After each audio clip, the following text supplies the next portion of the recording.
James, thanks for joining us on short notice. We appreciate that. Well, thanks for having me. I'm glad you guys didn't lose my phone number. No. Even though you went up big time, now doing CBS games. Look at you. We love it. All right. As a wide receiver, what did you see on the hit to Odell Beckham Jr.? I just saw a guy trying to make a tackle. A couple of weeks ago, we were in Canton at the Hall of Fame. And if you go into the Hall of Fame and you look at the highlight reels of the defensive backs, most of these guys would be broke if they were trying to play. It is so tough being a defensive back because he knows he can't hit him in the head and neck area. Yeah. So he's trying to aim a little bit low. His foot does slip a little bit on the turf, and so maybe he goes a little lower than what he expected. But, it's a clean, legal hit. Should it be illegal if you're going low? Like, even if he didn't have the intent? No. Okay. And sometimes you see it a little more on big players. We saw it on Rob Gronkowski a couple years ago, where he's so big. Where are you supposed to hit him? You can't. We've done it with the quarterback in the pocket, but I'm not sure if you can do it with the wide receiver. We've made him a defenseless wide receiver at times, but the ball was clearly in his hands. You've got to make the hit, and so not that many guys are going that low. How often does that happen? Quarterbacks don't string the guys out that often. And if you do change the rules, then you're going to open it up for the offensive coordinators. And by that, I mean they're going to find more ways to throw balls to guys that are in defensive positions that make defenders hesitate. But why were players so upset on Twitter last night? These are players who understand the game, not us. We're just fans.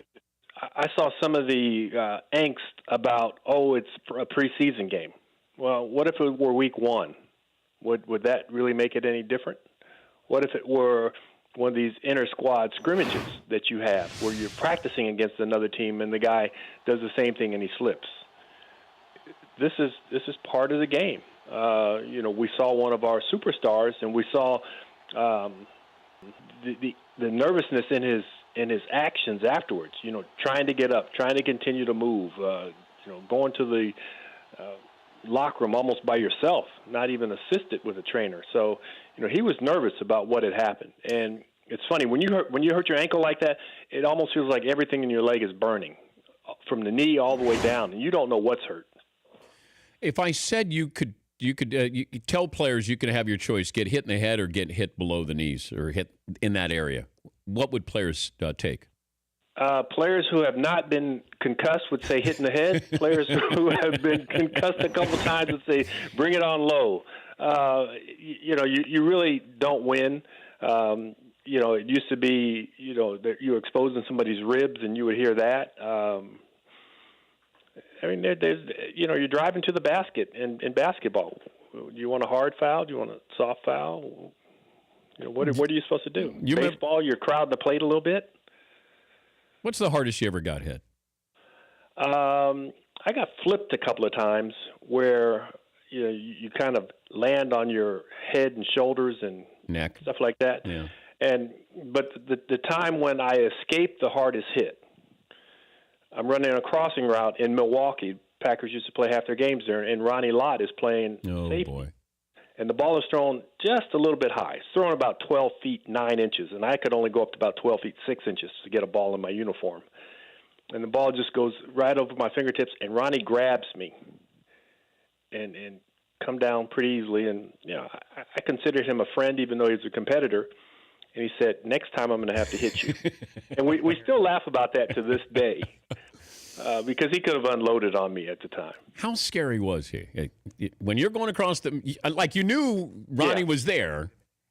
You can admit it now. How scary was Ronnie? Well, yeah. And I'm one who's tongue-in-cheek about my courage. I went because I went across the deep middle. That's where I kind of earned my living, those 20-yard square ends. Yeah. That was a big route for me. And to me, it was a route where you prove your mettle. You took the big hit, whether it was from Doug Plank, whether it was from Kenny Easley, whether it was from Ronnie Lott. You survived those hits, and you got up. You bounced up as quickly as you could because you wanted to show them that you were tough enough to come across that area. He's a Hall of Famer, James Lofton, working for CBS, covering the NFL this year. If I gave you the Patriots or the field this year to win it all, who are you taking? I might gamble and take the field. The Patriots, it's funny, as you look around the league, a lot of good defensive units are littered with some of their players that they've let go. But let me let you add one more team. The Patriots and any other team versus the field. So now I'll take a team from the NFC. Yeah. Kind of cover myself. So do I have to name that team? Yeah. Whoa. Now you're making it tough on me. Let's see. Who did I play for in the NFC? Oh, the Green Bay Packers. Well, do you really believe that? You always believe in the green and gold once you don it. Oh, God. Well, then you would have taken the Raiders, too, since you donned the silver and black. Well, you know what? You're not taking Buffalo this year, that's for sure. This is a bandwagon year for me because I can jump on a lot of bandwagons. All right. The Raiders worry me because of defense. That secondary is not good, James. Yeah, they win 5 games in the last minute last year. Yeah. So there's going to be a reset with them, I think. I think they'll come down a little bit. I think that AFC West is a 10-6 to 8-8 division. The bottom of it, if the LA Rams can, Chargers can get it together a little more, they could be 8-8, and the top of it maybe 10-6. Okay, give me your sneaky team this year, and then I'll let you go back to bed. Sneaky team. Yeah. Well, I'm working the AFC with CBS, and that sneaky team hopefully it's Jacksonville. I got them 3 times in the first 4 weeks. Oh, God. I didn't say sneaky what. But they're sneaky, though. They're sneaky. Can you cut Blake Bortles? Can you afford to do that? Yeah, you can definitely afford to do it because you can't afford to pay him $19.1 million if he gets a hangnail. But, we keep talking about this injury year. I mean, you really have to be injured beyond repair to get the $19.1 million. You just can't have a hamstring injury and say, well, my hammy's tight. Give me $19.1 million. But he's not going to be there next year. Providing that he doesn't get injured, where he would have surgery and be rehabbing. Oh, yeah. But that's the last thing they want is him to get on the field to get hurt. Yeah. So what I was saying is if he played and he pulled his hammy, then you can't say, oh, my hamstring is still hurting next year. All right, well, good luck with that. Man, I'm going to see how good you really are. You're going to try to dress up the Jacksonville Jaguars. The toughest thing is when you're doing radio, you can kind of make it up. Now I'm responsible for the pictures. Something really happened on the field. I got to talk about that. Well, good luck with that. And we'll check in with you during the season. Maybe after, the first month of the season, you can tell us all about Jacksonville. Now, since I don't have this on television and you and I are talking, what are the Danettes doing right now? Are they just taking a break? Donuts? Is that what's going on? Let me see. Paulie's got a golf glove on. Fritzy could be looking at something that has nothing to do with the show. McLovin is drinking his coffee, and I'm not sure what Seaton's doing.